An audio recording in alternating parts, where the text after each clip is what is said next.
Welcome back to the Star Monroe Show. This is episode 2, part 2 of The Wild Love Affair. 12 beautifully intimate conversations on coming home to yourself through embodiment, really embodying, becoming what you know to be true.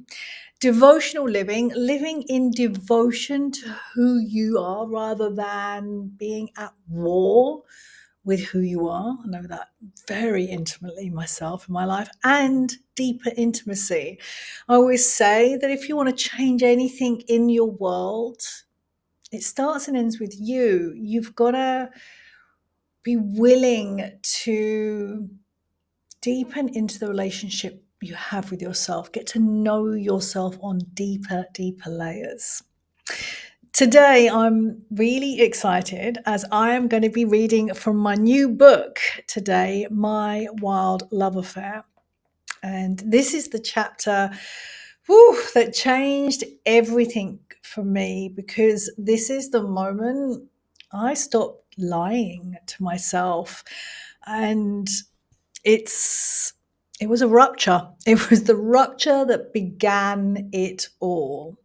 And what I teach, what I guide you through now didn't come through a whiteboard or a strategy session. It actually came from me living this method, one honest moment at a time. And it did indeed become the Star Monroe method.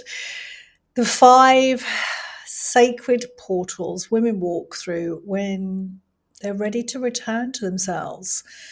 And they are rupture, recognition, rewrite, realignment, recalibration.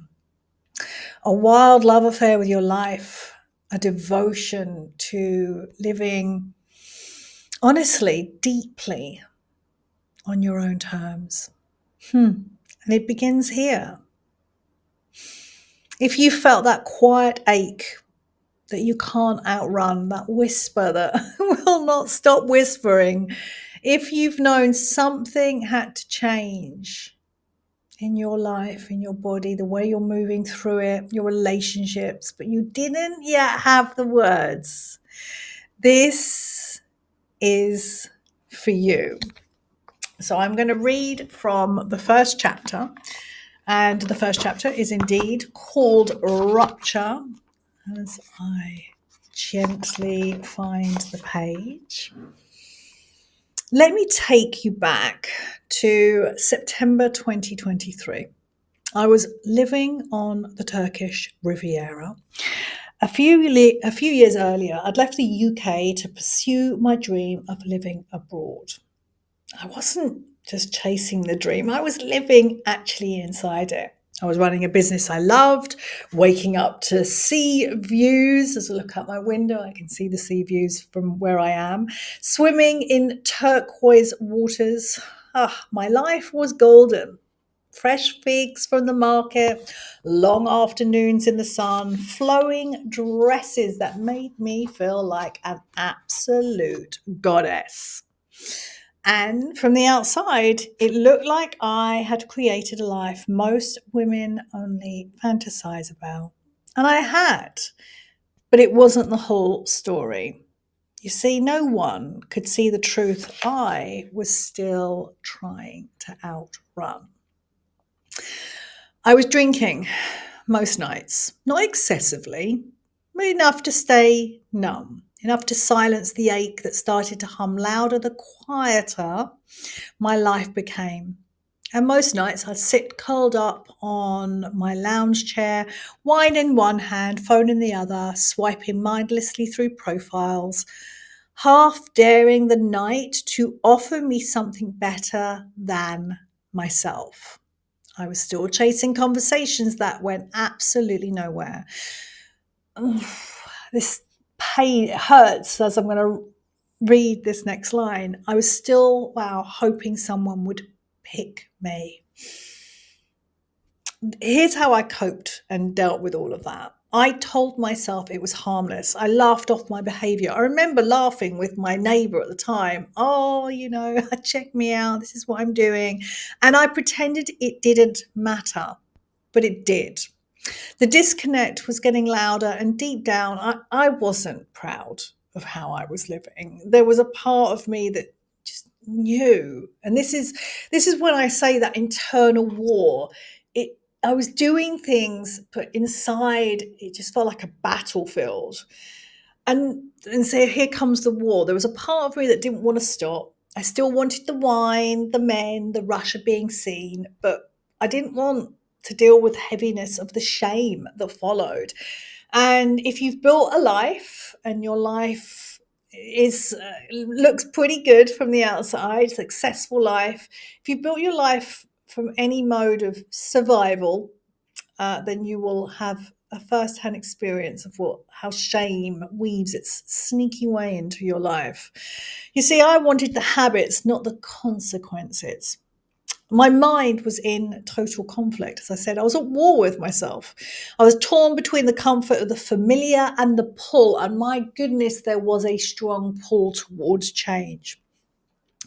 But my body wouldn't let me have one without the other, without paying the price. It knew loud and clear, my body knew loud and clear what my body was not ready to accept. Oh, sorry, my mind was not ready to accept. So my body knew, but my mind didn't. And so what was happening at the time, when I would go to sleep, I would wake up around 3 a.m. My heart would race. My lungs felt like they were in a vice, and anxiety would move through my body. My nervous system was on high alert because I wasn't taking good care of myself. And beneath all of this, here was my whisper. It was soft, but it was relentless. And she said, "You can't live like this anymore. This way of living isn't for you." And looking back now, I had brought my old patterns of self abandonment into my new lifestyle. And we're so sneaky. We're the best gaslighters of ourselves. The way I dressed this up was ways that I was self-care. Oh, I sit in the evening and have a glass of wine as relax, as freedom. Yeah, I can do what I want now, as ways I let myself have fun. I wonder if you are resonating with this. And at the time, I didn't realize I was outgrowing these habits because they felt so familiar.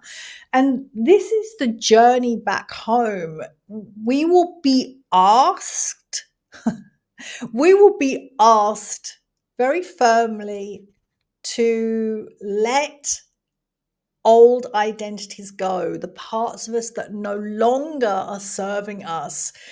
And this is where we need a guide, support, because it's very tricky in that push pull instant to get pulled back because it feels so comfortable.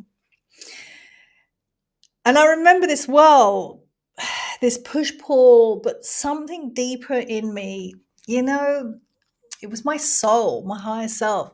She'd already moved on. But me being a stubborn Taurian, I was still holding tightly on to what no longer served me. And between you and I, there was a part of me that craved the ease of being chosen without choosing myself, the fantasy of raising my standards without actually living by them.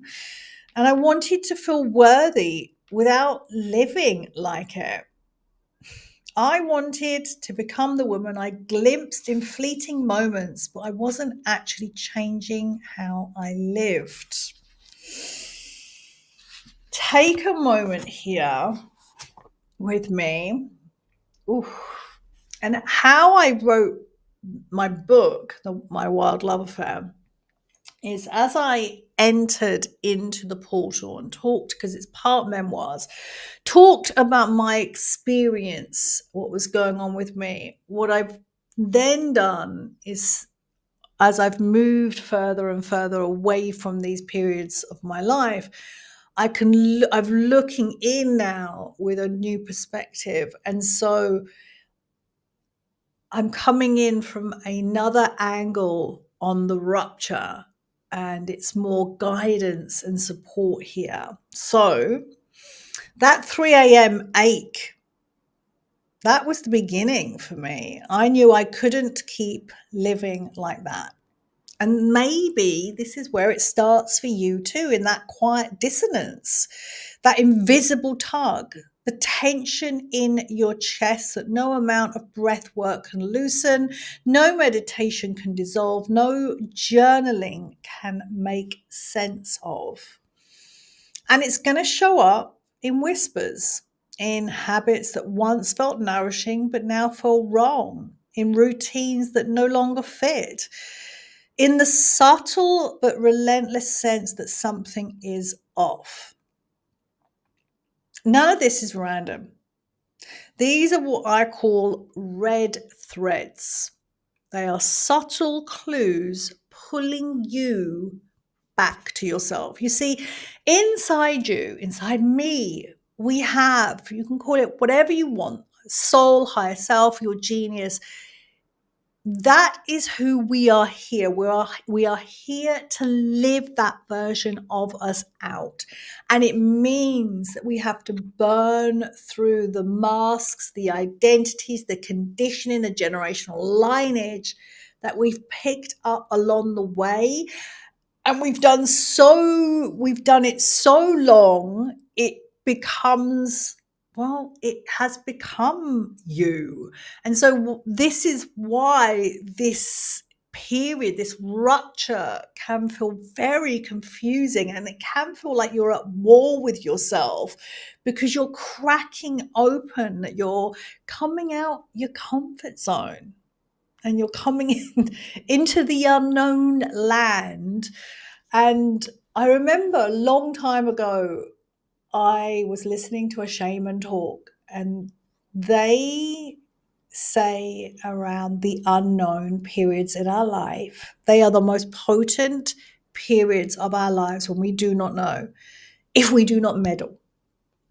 And this is like, you, as you'll come along with me for the journey of my wild love affair, the wild love affair, you'll hear me talk more about leaning back, about being in the unknown, because that's your egoic mind that wants to know all the answers. And that also is a byproduct of living in survival, fighting for things, clawing your way out of situations you didn't want to be in.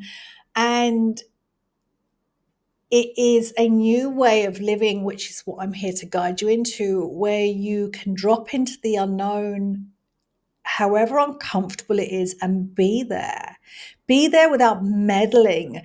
Be there and continue to take good care of yourself. Be there and not know the answers, and be okay with that, even being okay with being uncomfortable.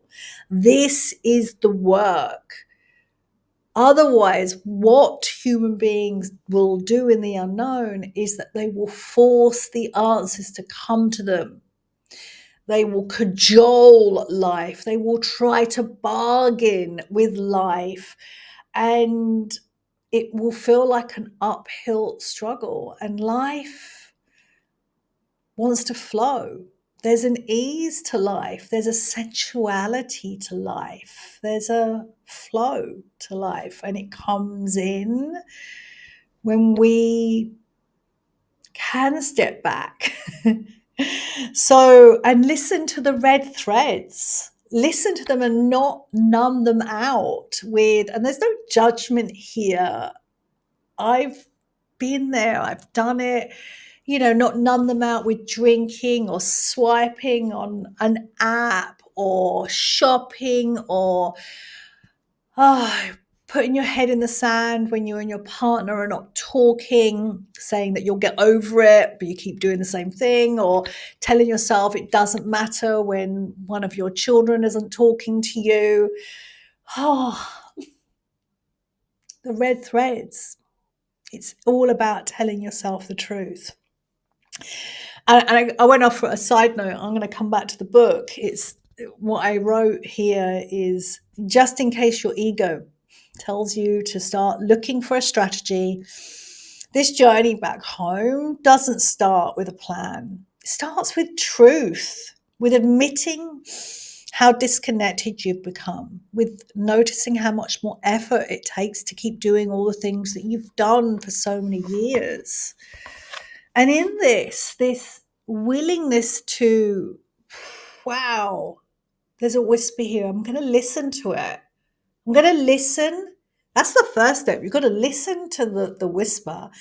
The second step, you've got to act upon it. You've got to act upon it. And as you do, you begin to see the roles you've been playing without even realizing it. Maybe you're the woman who smooths things over, who keeps it all moving, but stopped asking for anything in return years ago.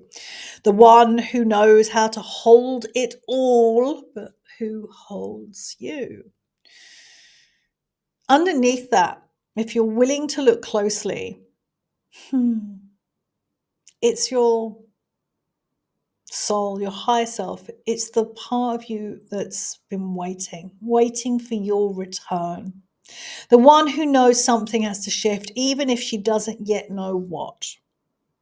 This stage, this is what also tends to happen as well. If you're swimming in the shallows of this work, this stage isn't about changing your job, your hair, your wardrobe, or your relationship. And I've worked with so many women over the years, like when they get to this point where their partner and they're not talking, they've lost the intimacy, they've lost the connection, or one of their children, they're really struggling with the relationship, or they feel lost in their career or in family dynamics. The go-to response is to go and do something. And what can you do? Well, you could change your job, you can change your business, you can change your hair, your wardrobe, you can exit out of the relationship. But yet I know this to be true. At this point, none of those big things are going to bring you back home. They're going to give you a temporary relief, like a dopamine hit that we get when we shop online, or someone says a compliment to us. So that's not to say that you may or may not change those things in the future, but right now it's the inner world that is asking for your attention. It's about being honest with the life you've been living, and whether it still fits you. It's not about fixing anything. It's an ego part. And also, there's a part of you as well that has learned to fix things because they are not used to feeling uncomfortable. All of this comes from a lot of experience. I really, that part of me that wants to fix, that wants to make things better, that wants to solve everything now, I pay homage to that part of me. Like, thank you so much, darling, for wanting to protect me, because it's a part of me that she's learned to protect me, because I was never taught when I was younger to sit in the unknown, the importance of sitting in the unknown. So, of course, there's a part of me that will have evolved over the years, that will go forth. And I tell her now, I notice her coming up, wanting to do the work, wanting to fix this, wanting to solve a lot of things. And I say to her, it's okay. I'm scared too. I don't know all the answers. And I've got this. You can sit down. I'm taking good care of you. This is part work. It's from IFS. I'm taking good care of you. And it does. And again, part work, coming home to these parts inside you, takes time. And you don't get to just say it once and everything's hunky-dory. You have to keep on talking to yourself like this, which requires connection, which requires you to stay with yourself. So it's about being honest Yeah, I got to. It's not about fixing anything. It's about finally stopping long enough to hear yourself again. When I'm reading this and I wander off into my own narrative, I'm like, oh, it's like I wrote this book. And I was like, you did write this book. So as I'm reading it to you, it's me, this book. Like, I've been through it. And the only destination, the firm destination that you and I've got in life is death. And so I know that this is how I created my methodology as well. It's a spiral. It's not that you complete the method and you get all your goodies and everything's hunky dory. We human beings, we're meant to grow and evolve, and you need to know how to handle that. You need to know how to manage yourself through your evolutions, because otherwise, what are you going to do? You're going to numb, you're going to run, you're going to deny. And that doesn't get you anywhere. That stifles your soul, puts you into a box, and you end up functioning in this glorious life that you have. And you're not here to function. You're here to live, to feel alive, to be seduced by life, to be turned on by life. That's what you're here to do. So this is where, in the rupture, you get to meet yourself. And not the one, not the curated version, the one who's got it all together. You. This is why, as well, I always say, in every house I've lived in, I will, if the house hasn't already got it, I will go out and buy huge mirrors and place them in the house. And I do it on purpose so I can see myself. So I can see myself. It is so easy to come inwards and not see ourselves, to ignore. And so by having huge mirrors in our house, it's an invitation for you to really check in with yourself. Like, hi, how are you? And just allowing whatever comes up to come up and you to be with it. I'm scared. I'm frightened, I'm anxious, and not to fix it, not to make it all good. I remember working with a client, and she as she was going through this work with me, she noticed how when her son said things, I'm feeling a bit anxious, mum, or I'm not sure I'm good enough. And she would go, darling, you are good enough. You're so great. We all love you. And I invited her into another way where she listened to her son and just go, oh, I hear you. That sounds challenging. That sounds difficult. I'm here for you. What is it that you need? Oh, this is the skill. So I sprungboard from mirrors to listening to connecting. It's all about connecting. Life is all about connecting.